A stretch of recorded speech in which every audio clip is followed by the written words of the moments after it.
Pohodnica, ki jo je včeraj na Malem Vrhu občini Žirovnica ugriznil modraz, je danes dobro, sporočajo iz UKC Ljubljana. V bolnišnico so jo gorski reševalci odpeljali s helikopterjem. Zaradi otekanja je dobila 2 odmerka protistrupa.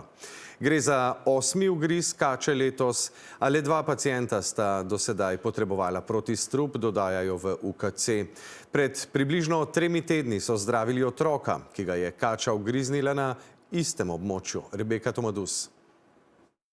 Pohod ene od planink je včeraj okoli 16. ure nesrečno prekinil ugriz kače. Je hotela nekje malo počiti, se je usedla, da bi pojedla jabolko in v tistem trenutku pač je prišlo do ugriza modrasa. Smo pomagali z ledom, mu dali mrze obkladke.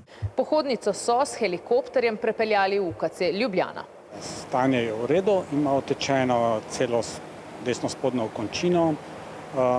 Drugih znakov zastrupitve pa nima. Prejela je že včeraj protistrup in danes še en odmerek zaradi večanja otekline.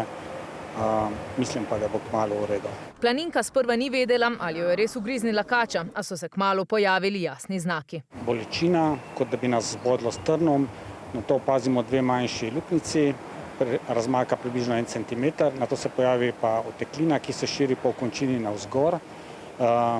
To močno boli. Potem se okončina začne barvati rdeče, modro, predvsem vzdolž mezgovnic in oteče lokalne bezgavke. Ob tem pa se pojavijo lahko tudi splošni znaki zastrupitve, kot so slabost, bruhanje, oslabelost, omotica, izguba zavesti, težko dihanje, kasneje tudi motnje starevanja krvi. Vseh ugrizov strupenih kač ne zdravijo s protistrupom, dodaja brvar, temveč le, če telo močno oteče ali se pojavijo hujši znaki.